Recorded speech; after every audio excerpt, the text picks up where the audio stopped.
बोलो विष्णु भगवान लक्ष्मी माता की जय। श्री कृष्ण भगवान राधिका मैया की जय। आज मैं बैसाख मास महात्म्य में अध्याय 18 सुनाती हूँ। अगर आपको अच्छा लगे तो लाइक शेयर सब्सक्राइब जरूर करिएगा। व्याध बोला, हे मुन्ने, मुझ पापी और दुष्ट बुद्धि पर आपने बड़ी दया की। हे साधो, मैं आपका शिष्य हूँ, मेरे ऊपर दया करके ऐसा उपदेश दीजिए कि जिससे फिर मेरी बुद्धि दुष्ट हो, अनर्थ कार्य करने में प्रवृत्त न हो। व्याध की ऐसी बातें सुन शंख मुनि बोले, हे व्याध, यहाँ धूप बहुत सताती है, न यहाँ छाया है न पानी। कहीं दूसरी छाया की जगह में चलकर जल पीकर स्वस्थ चित हो तेरे सामने विष्णु भगवान के माघ मास का महात्म्य में जो पाप नाशक है वर्णन करूंगा। मुनि की यह बात सुन व्याध वहां से थोड़ी दूर पर एक निर्मल सरोवर पर ले गया, जहाँ पर जल के जीव बगुला, राजहंस आदि तथा मगरमच्छ आदि सरोवर में शोभा दे रहे हैं तथा कुमुदनी, कोकनद आदि अनेक प्रकार के कमल शोभा दे रहे हैं। भोरे गुंजार रहे हैं, पक्षी कलरव कर रहे हैं। किनारे पर बांस के वृक्ष तथा बड़, कदम, इमली तथा सुगंधित वृक्ष आदि चारों ओर सुशोभित हो रहे हैं। वन के हाथी, हिरण, शुक्र, सिंह, सुर, गाय, खच्चर आदि विचर रहे हैं। बंदर, लंगूर आदि छलांग मार रहे हैं। प्रचंड पवन के वेग से वृक्ष झुक रहे हैं। मुनि ने उस रमणीक सरोवर में जाकर स्नान किया और वस्त्र धारण कर नित्य कर्म पूजन आदि से निश्चित हो फल खाए। फिर शंख मुनि सुख पूर्वक बैठ व्याध से पूछने लगे कि तुम कौन से धर्म को सुनने की इच्छा करते हो।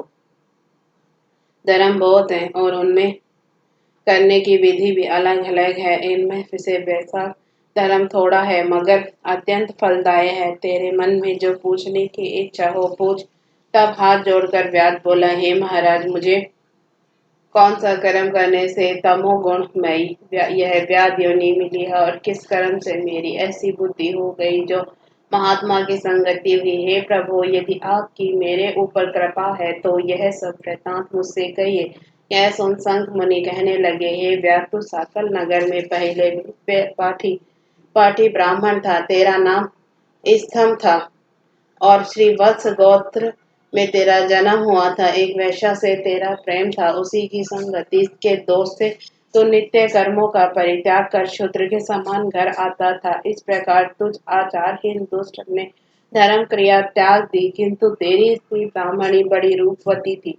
वह वैश्या सहित तुझ नीच की सेवा क्या करती थी और तुम दोनों की आज्ञा में लगी रहती थी। जब इसी तरह सेवा करते करते बहुत समय बीत गया, तब एक दिन तूने भैंस का दूध और मूली खाए तथा शूद्रों के भक्षण करने की वस्तु पाव और तिल खाए। इस अपथ्य भोजन से तुझे दस्त और वमन होने लगी और दारुण भगदड़ रोग हो गया, जिससे घोर वेदना होने लगी।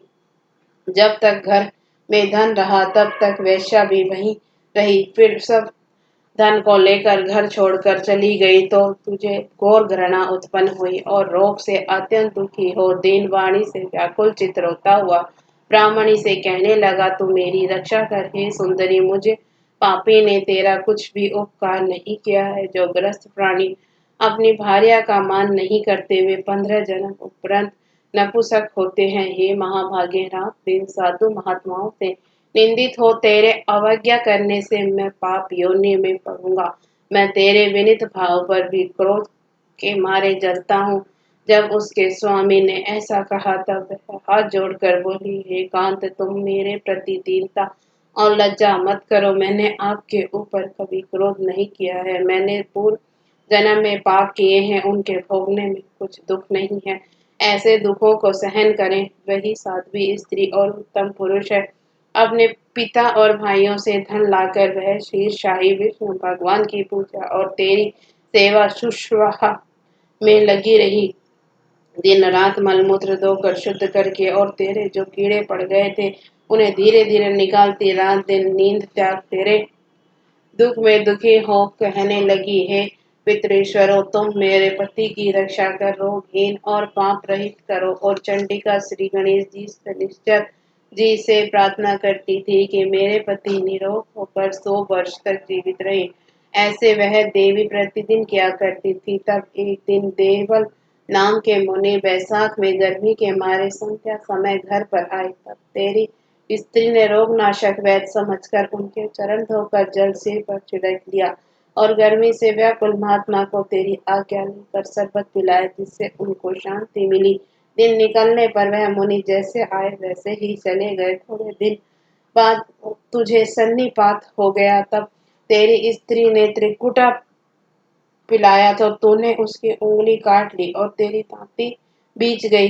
तू अपनी सुंदर शैया पर उसी वेश्या का ध्यान करता हुआ मर गया। तेरी रूपवती स्त्री यह देख अपना कंकण बेचकर बहुत सा धन ईंधन लाई, विशाल चिता बना बीच में तुझे रखकर तेरे रोग पीड़ित शरीर का अग्नि संस्कार किया और स्वयं भी उसी अग्नि में जलकर सती हो गई।